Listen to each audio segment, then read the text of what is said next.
एक ऐसी एडवर्टाइज जो लड़कों को रेपिस्ट बना सकती थी। और इन ब्रांड्स को हिंदू फेस्टिवल से इतनी नफरत क्यों है जो ये अपनी एडवर्टाइजिंग के जरिए इन्हें गलत तरीके से पेश करने की कोशिश करते हैं। और इस वाले एडवर्टाइज ने तो हमारे भगवान तक का अपमान कर दिया था। तो चलिए जानते हैं इन कंट्रोवर्शियल एड्स के बारे में। शुरुआत करते हैं जोमैटो इंडिया की एडवर्टाइज से, जिसने पिछले समय भारत के अंदर तगड़ी आलोचना का सामना किया था। अब देखो, यूं तो जोमैटो अपनी एड्स में किसी भी तरह की वल्गर भाषा या विजुअल्स का यूज नहीं करता, पर रिसेंट में आई ऋतिक रोशन वाली एडवर्टाइजमेंट में जोमैटो द्वारा कुछ ऐसा दिखा दिया गया था जिसने लोगों को या कहे स्पेशली हिंदुओं को गुस्सा दिला दिया था। देखो, लोग एक बार को वल्गैरिटी बर्दाश्त कर लेते हैं, पर जब बात उनके धर्म पर आती है ना, तब उनका अपमान कोई सहन नहीं कर सकता। दरअसल इस एडवर्टाइजमेंट में हिंदुओं के आराध्य उज्जैन के महाकाल का नाम इस्तेमाल किया गया था, जिसमें एक्टर ऋतिक रोशन कहते हुए दिखाई देते हैं कि थाली खाने का मन था, महाकाल से मंगा लिया। अब जैसे ही एडवर्टाइजमेंट ऑन एयर होती है, ठीक वैसे ही इस पर विवाद भी शुरू हो जाता है और ट्विटर पर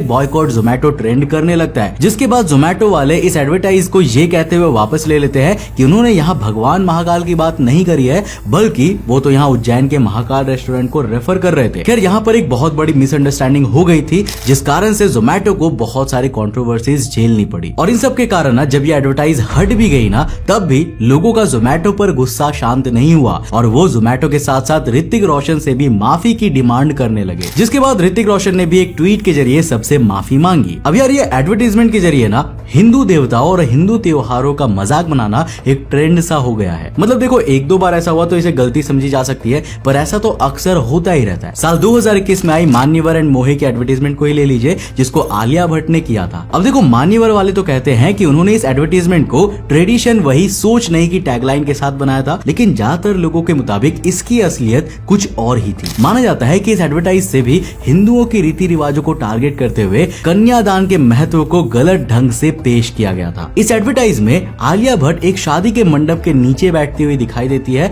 और जब उनका कन्यादान होता है तब वो एक सवाल करते हुए नजर आती है कि क्या मॉडर्न एज में भी कन्यादान करना सही है? लड़कियां कोई प्रॉपर्टी नहीं होती है जो उन्हें दान किया जाए। जिसके बाद दूल्हे के घर वाले भी दुल्हन के पेरेंट्स को ज्वाइन कर लेते हैं और आलिया इसे कन्या मान कहती है। अब देखो, इस एडवर्टाइजमेंट का मैसेज जो भी हो, पर ज्यादातर भारतीय से कन्यादान के रिवाज की बेइज्जती मानते हुए इसका विरोध करना शुरू कर दिया, जिसको देखते हुए इस एडवर्टाइजमेंट को भी हटा लिया जाता है। अब मान्यवर की एड के बाद अब मैं जिस कंट्रोवर्शियल इंडियन एडवर्टाइजमेंट की बात करने जा रहा हूँ ना, उसका विरोध पब्लिक सेंटिमेंट्स को हर्ट करने की वजह से नहीं हुआ था, बल्कि उसका विरोध इसीलिए हुआ था क्योंकि लोगों ने इसे प्रधानमंत्री नरेंद्र मोदी से जोड़ दिया था। यह एडवर्टाइजमेंट कैडबरी की थी, जिसमें इन दिनों न्यू QR टेक्नोलॉजी आने लगी है, जिसे स्कैन करने पर उन लोगों को पहचान मिलती है जो दिवाली पर डेकोरेटिव आइटम्स बेचते हैं। हालांकि इसी QR टेक्नोलॉजी की वजह से कैडबरी के सामने भी दिक्कत खड़ी होती नजर आई, क्योंकि एक वीडियो में कैडबरी द्वारा दामोदर नाम के एक दिए सेलर को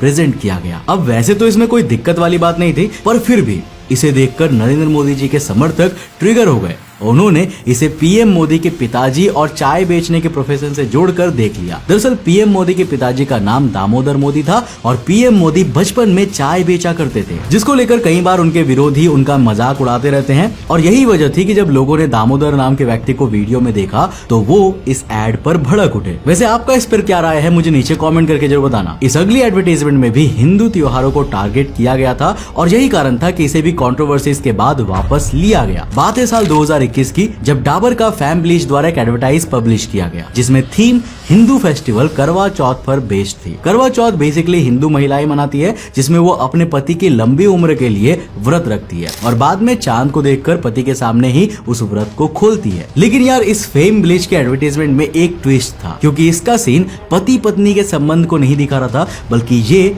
पत्नी और पत्नी के संबंध को दिखा रहा था। मतलब यहाँ पर करवा चौथ का सहारा लेकर सेम सेक्स मैरिज को सपोर्ट किया जा रहा था, जो कि काफी सारे लोगों को पसंद नहीं आया। अब आम जनता इस ऐड का विरोध कर ही रहे थे, पर ये मामले उस समय और ज्यादा तुल पकड़ गया जब मध्य प्रदेश के उस समय के होम मिनिस्टर नरोत्तम मिश्रा ने ब्रांड के खिलाफ एक्शन लेने की बात कर डाली। फिर क्या था दोस्तों, वही हुआ जो होना था। मतलब डाबर ने इस ऐड को ना सिर्फ वापस लिया, बल्कि एक स्टेटमेंट जारी करके सबसे माफी भी मांगी। वैसे सोशल मैसेज देना कोई बुरी बात नहीं है, पर एक बात मेरी समझ में नहीं आती कि यार इन ब्रांड्स को सारे सोशल मैसेजेस हिंदू फेस्टिवल्स पर ही क्यों सूझते हैं। देखो कहीं ना कहीं कुछ तो झोल होता ही है। शायद इन ब्रांड्स को ऑलरेडी मालूम होता है कि अगर ये इस तरह की एडवर्टीजमेंट करेंगे तो इससे कंट्रोवर्सीज होगी, जिसका फायदा कहीं ना कहीं इनको मिलेगा जरूर। अब जहां एक तरफ ब्रांड्स अपनी एड्स के थ्रू सोशल मैसेज देने की बात करते हैं, तो वहीं दूसरी तरफ कुछ ब्रांड्स अपनी एड्स में सोशल इश्यूज का मजाक बनाकर रंग भेद को प्रमोट करते हैं। अब यूनिलेवर कंपनी के फेयर एंड लवली क्रीम के एडवर्टीजमेंट को ही ले लीजिए,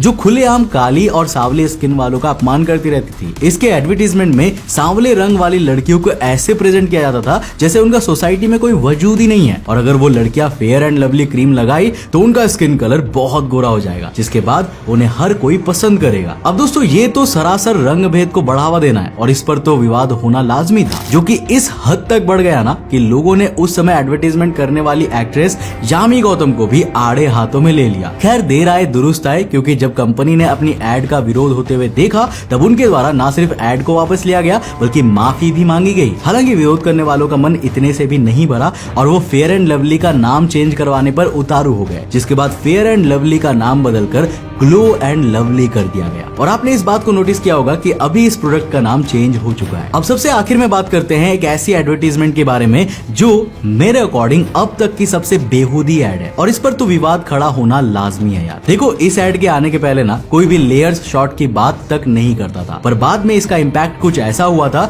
कि उस समय लेयर शॉट की हर जगह चर्चा होने लग गई थी। दोस्तों लेयर शॉट के इस एडवर्टीजमेंट में 4 लड़के दिखाए जाते हैं जो मॉल में एक अकेली लड़की के सामने शॉट लेने की बात करते हैं, और वो शॉट इनडायरेक्टली बॉडी स्प्रे का होता है। अब आप खुद ही सुनो कि भला ये लड़के किस तरह के वर्ड्स यूज कर रहे हैं। अब जो भी इस एडवर्टीजमेंट में छिपे डबल मीनिंग को समझ लेगा उसे तो इस पर गुस्सा जरूर आएगा, क्योंकि मूवीज में तो डबल मीनिंग चल ही जाता है, मगर एडवर्टीजमेंट के नाम पर ये कुछ ज्यादा ही हो रहा था। जैसे ही लोगों ने इस एडवर्टीजमेंट को देखा तब उन्हें ये सही नहीं लगी, क्योंकि इसमें वुमेन्स के साथ होने वाली सेक्सुअल वायलेंस को प्रमोट किया जा रहा था। कुछ लोगों को तो ये भी मानना था कि ये एडवर्टीजमेंट सीधे तौर पर ईव टीजिंग को प्रमोट कर रही थी, जिसके बाद इसका भयंकर विरोध हुआ और इन द एंड कंपनी ने लोगों से माफी मांगी और मीडिया पार्टनर से इसे टेलीकास्ट ना करने को बोल दिया।